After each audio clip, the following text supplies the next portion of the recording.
O Plano Real completava 2 anos. A inflação tinha caído de 40% ao mês para menos de 10% ao ano. O Brasil vivia uma euforia de consumo.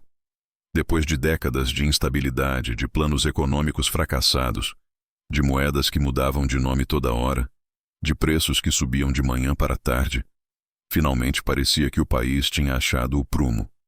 O crédito estava farto.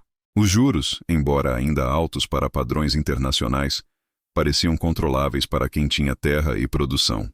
Todo mundo comprava. Carro, eletrodoméstico, roupa, viagem. No campo era a mesma coisa. Trator, colheitadeira, silo, secador, pivô de irrigação. A palavra da vez era modernização. Quem não investisse ficaria para trás. O pai da fazenda Santa Rita via aquilo tudo com desconfiança. Não porque fosse contra o progresso. Ele mesmo tinha comprado o primeiro trator da região em 1958, quando todo mundo ainda usava boi. Tinha sido o primeiro a plantar soja na década de 70, quando a região só conhecia café e gado. Tinha investido em correção de solo, em análise laboratorial, em assistência técnica, mas sempre com dinheiro próprio, sempre guardando uma reserva, sempre sabendo que podia parar 6 meses sem produzir e não perder a fazenda. A safra de 1996 para 97 foi boa. A soja bateu recorde de produtividade. Os Massey Ferguson velhos deram conta do recado, quebraram algumas vezes, mas foram consertados.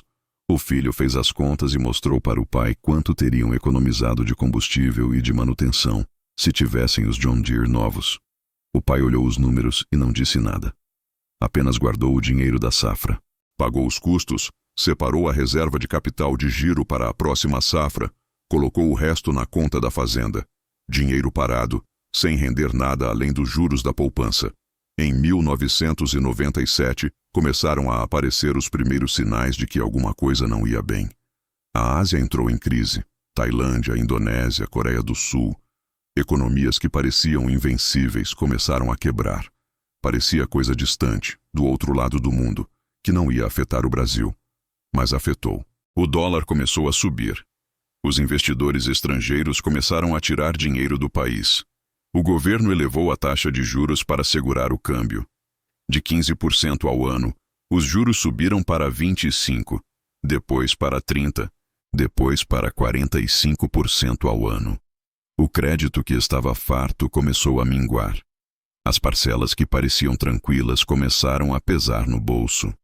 Na fazenda Santa Rita, o filho começou a ver os vizinhos com dificuldade.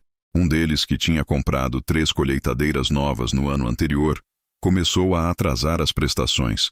O banco renegociou a dívida, mas com juros maiores. Outro vizinho, que tinha pegado crédito para plantar mais 200 alqueires de terra arrendada, não conseguiu pagar o arrendamento porque o preço da soja caiu. Teve que devolver a terra e ainda ficou devendo. O filho começou a entender o que o pai tinha visto. Em janeiro de 1999, o Brasil foi obrigado a deixar o câmbio flutuar. O dólar, que estava travado em R$ 1,20, saltou para R$ 1,80 em questão de dias, depois para R$ 2, depois passou de R$ 2,5. Tudo que era importado ficou absurdamente caro. Adubo, defensivo agrícola, peças de reposição, combustível. Os custos de produção explodiram. Ao mesmo tempo, o preço da soja caiu no mercado internacional porque a oferta mundial estava grande. A equação virou de cabeça para baixo. Produzir custava mais e vender rendia menos. Foi ali que a diferença entre ter e dever ficou cristalina. As fazendas endividadas entraram em pânico. Muitas tentaram renegociar as dívidas, mas os bancos estavam inflexíveis. Juros de 45% ao ano transformavam qualquer dívida em bola de neve. Uma prestação de R$ 6.500 que parecia tranquila em 1996 se tornava impagável em 1999, porque o custo de produção tinha dobrado e a receita tinha caído pela metade. Fazendas começaram a ser executadas. Leilões judiciais pipocavam pelo interior de São Paulo. Gente que tinha 4, 5 gerações na mesma terra via tudo ir embora em questão de meses. A fazenda Santa Rita atravessou aqueles anos sem pedir nada para ninguém. Plantava menos, com máquinas velhas, mas plantava. Colhia menos, com equipamentos antigos, mas colhia. Vendia a produção e guardava o dinheiro. Não crescia, mas também não minguava. O pai continuava acordando de madrugada, trabalhando no pesado, consertando os Massey Ferguson com as próprias mãos quando necessário. O filho, que antes reclamava da falta de ambição do velho, agora entendia o valor daquela teimosia. Via colegas de faculdade perdendo tudo. Via fazendas muito maiores e mais modernas indo a leilão. Via gente competente, estudiosa, atualizada, sendo engolida por uma crise que ninguém tinha previsto. No ano 2000, um dos vizinhos que tinha comprado os John Deere novos estava quebrando. Devia para o banco, devia para fornecedor, devia para funcionário. Precisava vender as máquinas para tentar cobrir parte do rombo. O pai da fazenda Santa Rita apareceu lá numa tarde. Olhou os 2 tratores, ainda reluzentes, quase sem uso, porque o vizinho mal tinha conseguido plantar nos últimos 2 anos. Fez uma properta. R$250 mil, à vista. Era menos da metade do preço original. Mas era dinheiro na mão, sem burocracia, sem banco, sem juros. O vizinho aceitou na hora. Precisava do dinheiro para ontem. Os 2 John Deere entraram na fazenda Santa Rita em abril de 2000. Quase 4 anos depois daquela tarde em que o pai tinha mandado o caminhão embora. R$420 mil tinham se transformado em 250 mil. A teimosia tinha valido R$170 mil. Mas o valor real não estava ali. Estava no fato de que, enquanto outros perderam tudo esperando pagar aquelas máquinas parceladas, o pai tinha atravessado a pior crise econômica dos últimos anos sem uma noite de sono perdida por causa de dívida. O filho nunca mais questionou a sabedoria do pai. Passou a entender que gestão moderna não é só sobre alavancar, investir, crescer. É sobre sobreviver. É sobre estar de pé quando a tempestade passa. É sobre ter escolha quando todo mundo está acuado. É sobre dormir tranquilo sabendo que se vier o pior, você aguenta. Essa lição não estava nos livros de agronomia da Exalc, não estava nas palestras de gestão rural, não estava nas revistas especializadas que ele lia. Estava na experiência de um homem que tinha visto o pai dele perder quase tudo na crise de 1929, que tinha visto vizinhos quebrarem na geada de 75, que tinha sobrevivido à década perdida de 80, atravessando cada plano econômico fracassado sem se endividar. A história da fazenda Santa Rita não é exceção no campo brasileiro. É um padrão que se repete. Toda vez que vem uma onda de crédito farto, de juros que parecem baixos, de promessas de crescimento fácil, aparecem aqueles que mergulham de cabeça e aqueles que ficam na beirada observando. Quando a maré está cheia, os que mergulharam parecem corajosos, visionários, modernos. Os que ficaram na beira parecem medrosos, atrasados, incapazes de arriscar. Mas quando a maré vira, e ela sempre vira, a história se inverte. Os corajosos se tornam imprudentes, os visionários se tornam ingênuos, e os medrosos se revelam sábios. O Brasil tem uma característica econômica peculiar que poucos países experimentam com tanta intensidade. A instabilidade não é um acidente ocasional. É uma constante estrutural. Desde que a República foi proclamada, em 1889, o país já teve 9 moedas diferentes. Teve inflação galopante durante décadas. Teve confisco de poupança. Teve congelamento de preços. Teve moratória. Teve maxi-desvalorização cambial. Teve crise cambial. Teve crise fiscal. Teve de tudo. E a cada crise, a mesma história se repetiu. Quem estava endividado quebrou. Quem estava solvente sobreviveu. O pai da fazenda Santa Rita nunca teve educação formal além do primário. Nunca leu um livro de economia. Nunca fez um curso de gestão. Mas tinha uma intuição formada por décadas de experiência que valia mais que qualquer diploma. Sabia que quando todo mundo está fazendo a mesma coisa, quando o banco está empurrando crédito goela abaixo, quando o vizinho está comprando máquina nova todo ano, quando a euforia toma conta, é hora de segurar o freio. Não porque as coisas vão necessariamente dar errado, mas porque se derem errado, você quer estar preparado. Essa sabedoria está se perdendo no campo brasileiro. A geração atual, mais instruída, mais conectada, mais exposta a modelos de gestão modernos, Muitas vezes despreza o conhecimento empírico dos antigos. Vê a cautela como atraso. Vê a prudência como medo. Vê a paciência como falta de ambição. E assim repete os mesmos erros que já foram cometidos 1000 vezes. Pega crédito barato em dólar para comprar equipamento importado e quebra quando o câmbio dispara. Planta além da capacidade de custeio e quebra quando o preço cai. Alavanca a propriedade para crescer rápido e perde tudo quando os juros sobem. O curioso é que a lição não se restringe ao campo. Aplica-se à vida urbana, aos negócios, às finanças pessoais, a qualquer situação onde existe a tentação de crescer rápido usando dinheiro emprestado. A armadilha é sempre a mesma. Quando as coisas estão indo bem, quando a economia está crescendo, quando os juros estão baixos, a dívida parece inofensiva. Parece, inclusive, inteligente. Afinal, se você pode usar o dinheiro do banco para crescer e pagar com a receita futura, por que usar o próprio dinheiro? Por que crescer devagar? Por que perder oportunidades?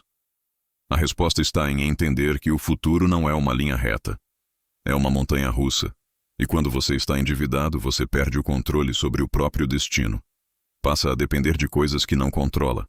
Do humor dos credores, das decisões do governo, das oscilações do mercado, da sorte.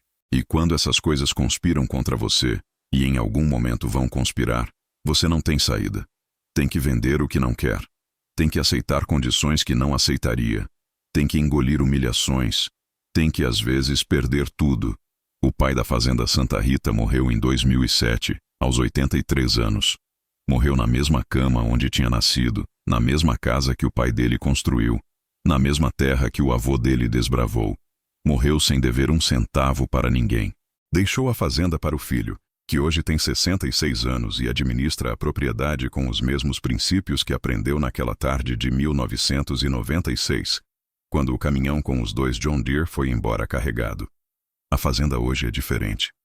Tem tecnologia, tem máquinas modernas, tem GPS nas colheitadeiras, agricultura de precisão, drones fazendo imageamento de lavoura, mas continua com a mesma regra. Só compra o que pode pagar. Só cresce no ritmo que a receita própria permite. Só assume compromisso que consegue honrar mesmo se vier o pior.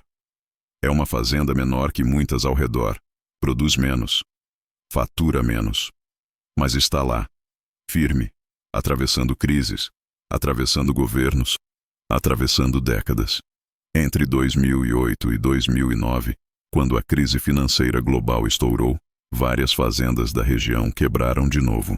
Haviam se endividado nos anos de vacas gordas, entre 2003 e 2007, quando o preço das commodities bateu recordes históricos. Compraram terra, máquina, expandiram produção. Quando a crise veio, o preço despencou, o crédito secou e o castelo de cartas desabou. A fazenda Santa Rita atravessou aquilo tudo plantando, colhendo, vendendo, guardando. Sem glória, sem manchete de jornal, sem aparecer em ranking de maiores produtores. Mas atravessou. O filho, que hoje já é considerado velho pelos padrões da agricultura moderna, vê uma nova geração chegando. Vê netos de vizinhos assumindo propriedades. Vê jovens agrônomos, administradores, engenheiros, cheios de ideias, cheios de planos, cheios de vontade de fazer diferente. Vê eles pegando crédito farto, comprando equipamento de última geração, expandindo rápido. Vê eles olhando para a fazenda Santa Rita como um caso de atraso, de oportunidade perdida, de potencial desperdiçado. E não diz nada. Apenas trabalha, guarda dinheiro, dorme tranquilo. Porque ele sabe uma coisa que essa nova geração ainda vai aprender. Sabe que o ciclo vai girar de novo. Que em algum momento vai vir outra crise. Pode ser uma crise cambial. Pode ser uma crise de crédito. Pode ser uma quebra de safra generalizada. Pode ser uma mudança brusca de política agrícola. Pode ser algo que ninguém está prevendo. Mas vai vir. E quando vier, aqueles que estão endividados até o pescoço vão quebrar. E aqueles que estão sólidos, com as contas em dia, com dinheiro guardado, vão comprar as máquinas deles pela metade do preço. Vão arrendar as terras deles por valor simbólico. Vão contratar os funcionários especializados deles que ficaram desempregados. E vão crescer sem pressa, com solidez, do jeito que o pai dele ensinou naquela tarde de 1996. A questão que fica não é se esse modelo está certo ou errado. Não é se vale a pena crescer devagar em vez de arriscar crescer rápido. A questão é mais profunda. É sobre entender qual jogo você está jogando. Se está jogando o jogo da sobrevivência de longo prazo, você precisa de resiliência, de folga, de capacidade de aguentar o pior. Se está jogando o jogo do crescimento máximo de curto prazo, você precisa de alavancagem, de risco, de aposta alta. Os dois jogos são legítimos, mas são jogos diferentes. E você não pode ganhar um jogando pelas regras do outro. O problema é que muita gente não escolhe conscientemente qual jogo está jogando. Acha que está jogando o jogo do crescimento, mas na verdade precisa do jogo da sobrevivência. Acha que pode arriscar, mas não pode. Acha que tem folga para errar, mas não tem. E quando descobre isso, já é tarde. Já está endividado demais. Já comprometeu a propriedade. Já apostou a herança de gerações numa única cartada. O pai da fazenda Santa Rita sabia qual jogo estava jogando. Sabia que tinha uma responsabilidade que ia além dele mesmo. Tinha a terra que o pai dele deixou. Tinha a história de 3 gerações. Tinha o compromisso de passar aquilo para frente. Não podia arriscar tudo numa aposta, por mais tentadora que fosse. Precisava garantir que a fazenda estaria ali dali a 10, 20, 50 anos. E para garantir isso, precisava abrir mão de crescer rápido. Precisava aceitar ser chamado de medroso. Precisava suportar ver os vizinhos comprando máquinas novas enquanto ele consertava as velhas. Precisava ter a paciência de esperar a hora certa. Essa paciência é cada vez mais rara.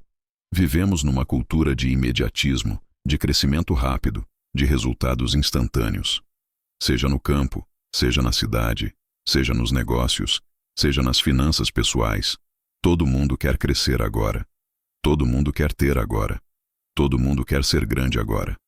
E para isso, todo mundo está disposto a se endividar, a comprometer o futuro, a apostar tudo numa única cartada. E funciona. Funciona quando a maré está cheia. Mas quando a maré vira, quem apostou tudo perde tudo.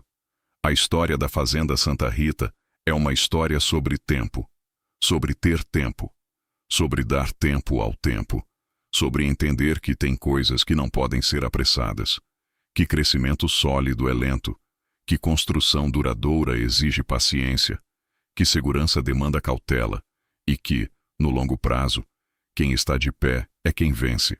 Não necessariamente quem cresceu mais rápido, não necessariamente quem ficou maior, mas quem atravessou as crises, sobreviveu às tempestades e continuou plantando. Há algo profundamente contracultural nessa abordagem. Num país que venera o empreendedorismo agressivo, o crescimento acelerado, a expansão a qualquer custo, escolher crescer devagar parece covardia, parece falta de ambição, parece conformismo, mas é exatamente o oposto. É preciso muito mais coragem para resistir à pressão social de crescer rápido do que para ceder a ela. É preciso muito mais ambição para querer construir algo que dure gerações do que para querer ficar rico rápido. É preciso muito mais força para aguentar ser chamado de atrasado enquanto você está certo do que para ser chamado de visionário enquanto está errado. O filho da Fazenda Santa Rita carrega até hoje o comprovante daquela multa de R$80 mil que pagaram quando cancelaram a compra dos John Deere. Guarda num porta-documentos na gaveta do escritório. De vez em quando aparece algum vendedor oferecendo financiamento fácil, equipamento novo, promessa de dobrar a produção, ele abre a gaveta e olha aquele papel amarelado, e lembra da tarde em que o pai mandou o caminhão embora. E lembra da raiva que sentiu. E lembra de como achava que o velho estava errado. E lembra de quantas fazendas quebraram nos anos seguintes. E lembra de como aqueles mesmos John Deere entraram na propriedade 4 anos depois por menos da metade do preço. E fecha a gaveta, e agradece o vendedor. E diz que no momento não vão comprar nada. Essa não é uma história sobre ser contra o progresso. Não é uma história sobre viver com medo. Não é uma história sobre nunca arriscar. É uma história sobre saber quando arriscar. Sobre saber quanto arriscar. Sobre saber o que você pode perder e o que não pode perder. sobre entender a diferença entre crescer e sobreviver, sobre respeitar o tempo, sobre valorizar a solidez, sobre construir para durar. Quantas fazendas que eram maiores, mais modernas, mais produtivas que a Fazenda Santa Rita em 1996 ainda existem hoje? Quantas foram vendidas em leilão? Quantas foram desmembradas para pagar dívida? Quantas mudaram de dono 3, 4 vezes? E a Fazenda Santa Rita, aquela que parecia atrasada, que tinha máquinas velhas, que não modernizava, continua lá. Com o mesmo dono, com a mesma família, com a mesma terra. Cresceu menos, cresceu. Ficou menor, ficou, mas está viva. E no jogo da sobrevivência, estar vivo é ganhar. Você que está ouvindo isso agora, seja no campo ou na cidade, seja empresário ou assalariado, seja jovem começando ou experiente revisando escolhas, pense sobre qual jogo você está jogando. Pense sobre o que você está arriscando. Pense sobre o que acontece se der errado. Pense sobre se você consegue dormir tranquilo com as escolhas que está fazendo. Pense sobre se está construindo algo sólido ou algo que só funciona enquanto o vento sopra a favor. Pense sobre o que você quer deixar. Pense sobre quanto tempo você tem. Pense sobre o preço da pressa. E pense sobre o valor da paciência. No Brasil, país de ciclos econômicos violentos, de guinadas bruscas, de surpresas institucionais, essa reflexão tem peso ainda maior. Não é paranoia achar que tudo pode mudar de uma hora para outra. É realismo. Já mudou dezenas de vezes. Já confiscou poupança. Já trocou moeda. Já quebrou contratos. Já mudou as regras no meio do jogo. E vai mudar de novo. Não sabemos quando. Não sabemos como. Mas sabemos que vai mudar. E quando mudar, quem tiver folga sobrevive. Quem estiver esticado quebra.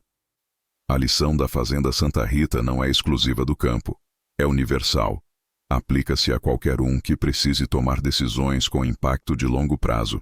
Aplica-se ao jovem profissional que está decidindo se compra um apartamento financiado em 30 anos. Aplica-se ao empresário que está decidindo se expande a empresa com capital de terceiros. Aplica-se ao investidor que está decidindo se alavanca posições no mercado. Aplica-se a qualquer um que esteja na encruzilhada entre crescer rápido com risco ou crescer devagar com segurança. O que o mercado não conta, o que as revistas especializadas não publicam, o que os consultores não mencionam nas palestras motivacionais, é que a grande maioria dos casos de sucesso explosivo que vemos por aí só aparecem porque sobreviveram. Para cada caso de sucesso, existem 100 casos de fracasso. Para cada empresário que alavancou tudo e deu certo, existem 99 que alavancaram tudo e quebraram. Mas esses 99 não aparecem. Não dão entrevista. Não escrevem livro. Não palestram em feira agrícola. Simplesmente desaparecem. E o que fica na memória coletiva é só a história do único que conseguiu. Isso cria um viés de percepção perigoso. As pessoas olham só para quem deu certo e concluem que arriscar é inteligente. Não veem os cadáveres pelo caminho. Não contabilizam os que tentaram e falharam. E assim se perpetua a ilusão de que crescimento rápido com alavancagem alta é a única forma de vencer, quando na verdade, estatisticamente, é a forma mais provável de perder. O pai da Fazenda Santa Rita entendia isso intuitivamente. Não porque tivesse lido estudos estatísticos ou análises acadêmicas, mas porque tinha visto com os próprios olhos. Tinha visto o vizinho que comprou mais terra e quebrou. Tinha visto o primo que modernizou rápido demais e perdeu tudo. Tinha visto o compadre que confiou no gerente do banco e foi executado. Tinha visto gente boa, gente trabalhadora, gente competente, perder gerações de trabalho por uma aposta errada no momento errado. E tinha visto também o contrário. Tinha visto gente que andou devagar e chegou longe. Gente que cresceu pouco, mas cresceu firme. Gente que foi chamada de medrosa, mas sobreviveu. Gente que foi ridicularizada na época de vacas gordas, mas foi respeitada na época de vacas magras. E escolheu estar nesse segundo grupo, não porque fosse covarde, mas porque era sábio. A sabedoria popular brasileira tem expressões que capturam essa dinâmica. Devagar e sempre. Água mole em pedra dura, tanto bate até que fura. Pressa é inimiga da perfeição. Quem tem pressa come cru. Essas frases não nasceram do nada. Nasceram da experiência acumulada de gerações que aprenderam na prática que construção sólida demora, que atalho geralmente leva ao precipício, que pressa cobra seu preço. Mas vivemos numa época que despreza essas lições, que as vê como coisa de velho, coisa ultrapassada, coisa de quem não entendeu os novos tempos. Vivemos na era da velocidade, da disrupção, do crescimento exponencial. Quem não está crescendo rápido está morrendo devagar. Quem não está escalando está estagnando. Quem não está arriscando está perdendo. Esse é o discurso dominante. E é um discurso sedutor, mas é também um discurso perigoso, porque ignora uma verdade fundamental. Crescimento sustentável é lento. Sempre foi. Sempre será. Você pode ter explosões momentâneas de crescimento, sim.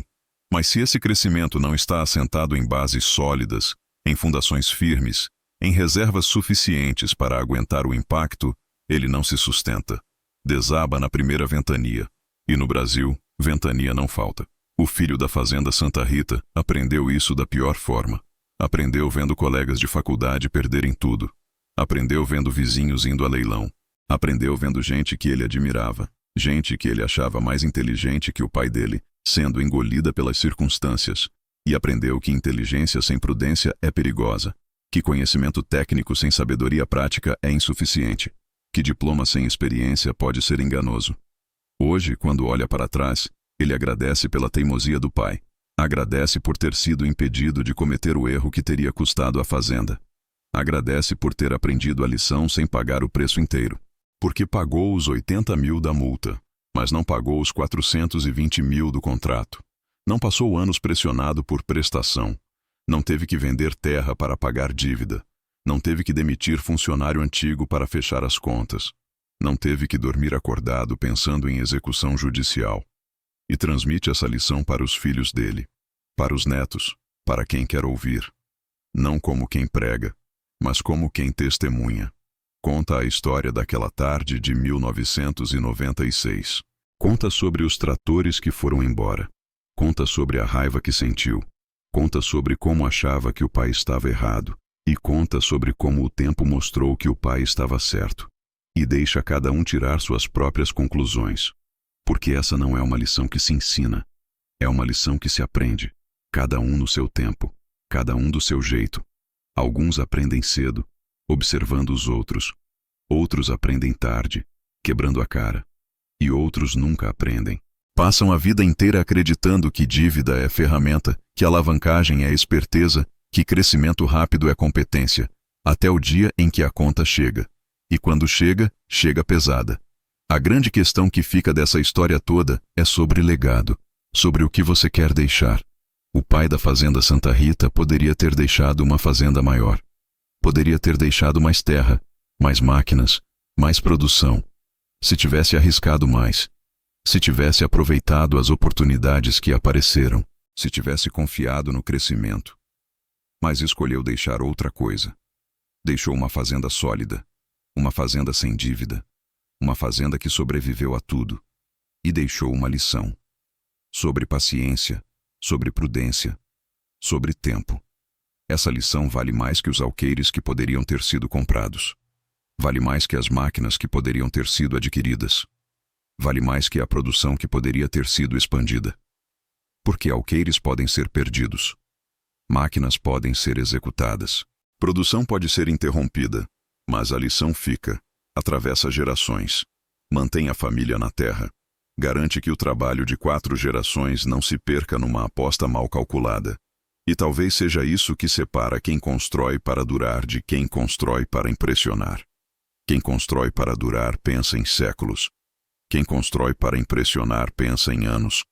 Quem constrói para durar aceita crescer devagar. Quem constrói para impressionar precisa crescer rápido. Quem constrói para durar, dorme tranquilo. Quem constrói para impressionar, vive ansioso. A Fazenda Santa Rita não impressiona ninguém. Não aparece em ranking. Não ganha prêmio de produtividade. Não é case de sucesso em feira de agronegócio. É só uma fazenda média, no interior de São Paulo, tocada por uma família, há 4 gerações, sem muito barulho. Mas está lá. E vai continuar lá. provavelmente por mais 4 gerações, enquanto muitas das que impressionaram já nem existem mais. O que você prefere? Impressionar ou durar? Crescer rápido ou crescer firme? Arriscar tudo ou preservar o essencial? Não existe resposta certa universal. Existe a resposta certa para você, para o seu contexto, para o seu momento, para o que você valoriza, para o que você pode perder, para o que você não pode perder. E essa resposta ninguém pode dar por você. Você precisa olhar para dentro e descobrir qual jogo você quer jogar. E então jogar esse jogo até o fim. Com consciência, com consistência, com coragem de assumir as consequências. A história dos 2 John Deere que foram embora é uma história sobre escolha, sobre renúncia, sobre o que se perde quando se escolhe não arriscar, mas também sobre o que se ganha, sobre a tranquilidade de não dever, sobre a liberdade de não depender, sobre a força de poder esperar, sobre o poder de poder escolher. Porque no fim, liberdade não é ter muito, é não precisar de muito, é não depender de nada que possa ser tirado, é estar sólido o suficiente para aguentar o que vier.